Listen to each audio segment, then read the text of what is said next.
446 میں آ کر شیعوں کی حکومت کو ختم کیا تغرل بیگ سلجوکی نے۔ سلجوک مسلمان ہوئے تھے محمود غزنوی کے دور میں، سلجوک ان کے بڑے کا نام تھا۔ تو ایک دفعہ محمود غزنوی نے سلجوک سے پوچھا اگر مجھے تیری مدد کی ضرورت ہو تو کتنے آدمی پیش کر سکتے ہو؟ تو اس نے ایک تیر دیا، کہا یہ ایک تیر ہے میرا، کسی کو یہ تیر بھیج کر میرے علاقے میں بھیج دو تو چند گھنٹوں میں 1,00,000 تلواریں تیرا پیرا دینے کے لیے تیار ہوں، میرے پاس اتنی طاقت ہے۔ تو یہ سلجوک کی نسل میں تھا تغرل بیگ۔ اللہ تعالیٰ نے جب عرب زوال کا شکار ہو گئے اور ضعف کا شکار ہو گئے، جیسے بڑھاپے کا کوئی علاج نہیں، جب قوموں پہ زوال آتا ہے تو اس کا بھی کوئی علاج نہیں، پھر اور قوم کو جگہ ملتی ہے۔ جیسے بڑھاپا ایک فرد پہ آتا ہے، ایسے بڑھاپا قوم پہ آتا ہے۔ قوم کا بڑھاپا جوانی میں نہیں لوٹ سکتا، جیسے فرد کا بڑھاپا جوانی کی طرف نہیں لوٹ سکتا، قوم کا بڑھاپا جوانی کی طرف نہیں لوٹ سکتا، کوئی علاج نہیں، نئی نسل کا آنا ہی علاج ہے۔ تو عرب دھل چکے تھے، 600 سال بہت ہوتے ہیں حکومت کو، اپنی صفات گم کر چکے تھے، اب نئے خون کی ضرورت تھی۔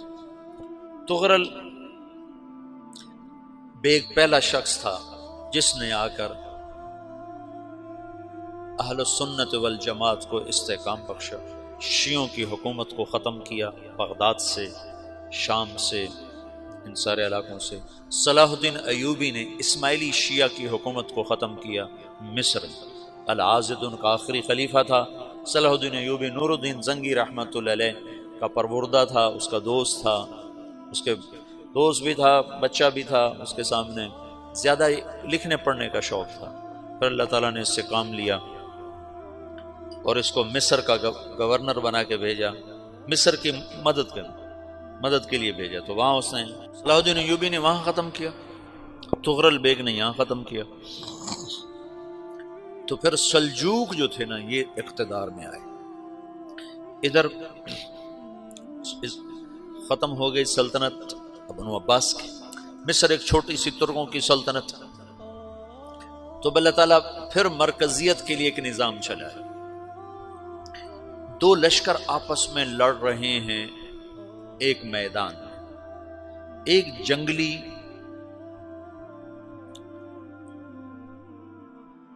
بدوؤں کا قافلہ، جنگل کے لوگ اپنے قبیلے کو لے کر، ایک جنگلی قبیلہ اپنے سردار کے ساتھ نقل مکانی کر رہا ہے ایک جگہ سے دوسری جگہ۔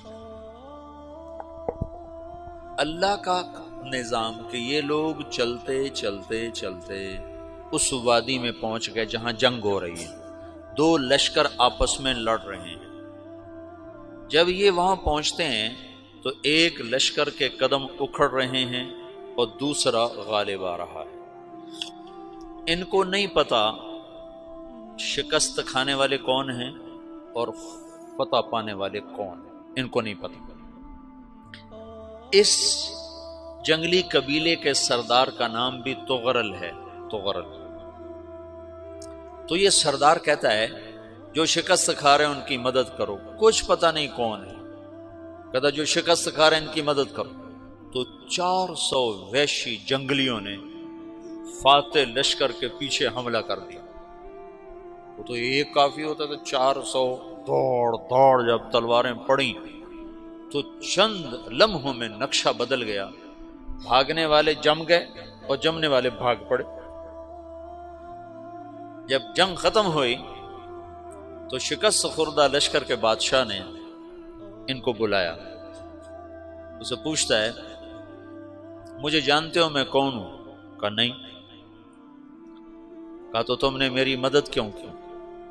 کہا انسانی ہمدردی کی وجہ سے، تمہیں شکست ہو رہی تھی اس لیے تمہاری مدد کی۔ پھر اس نے اپنا تعارف کرایا، میں ہوں سلیمان سلجوکی، ترکی کا بادشاہ۔ مسلمانوں کا لشکر تھا اور تاتاریوں سے شکست کھا رہا تھا، تاتاری فتح پا رہے تھے، مسلمان شکست کھا رہے تھے۔ تو وہ اللہ کی غیبی مدد بن کر آئے، تو وہ اس سے کہتا ہے میرے ساتھ رہنا پسند کرو گے؟ تم نے میرے اوپر احسان کیا ہے، میں اس کا بدلہ دینا چاہتا ہوں، میرے ساتھ رہنا پسند کرو گے؟ کہنے کا کر لوں گا۔ تو اس کو لے کر ترکی آیا، اور استنبول اس وقت روم کی حکومت میں تھا، اس سے فتح کیا اس تغرل کے آگے چوتھے پانچویں پڑپوتے محمد فاتح نے۔ تو یہ استنبول ہے، یہ ترکی ہے، بیچ میں ایک چھوٹا سمندر ہے، یہاں ایک جاگیر ہے۔ تو سلطان سلیمان کہتا ہے یہ جاگیر تجھے وقف ہے، ادھر سے رومی مجھے تنگ کرتے ہیں حملے کر کر کے، تو میرا دفاع کرتے رہنا، یہ جاگیر تیری۔ یہ اس جاگیر پہ اس نے اپنے قافلے کو آباد کر دیا، اپنے قبیلے کو، اور ایک چھوٹی سی حکومت بنا لی، جو ایک صوبہ سمجھو سلمان سلجوقی کا، وہ ایک چھوٹا سا صوبہ ہے۔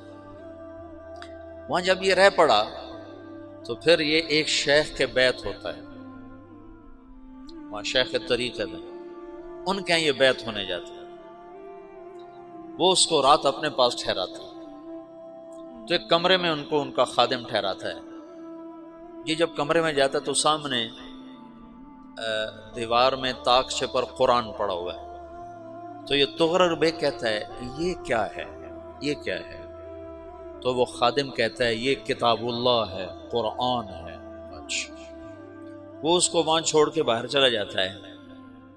وہ دیہاتی آدمی، جنگل کا رہنے والا، پہلی دفعہ زندگی میں قرآن دیکھا، وہ کہتا ہے یہ قرآن ہے، اللہ کی کتاب ہے، میں اللہ کی کتاب کے سامنے سو جاؤں، کتنی بے ادبی ہے۔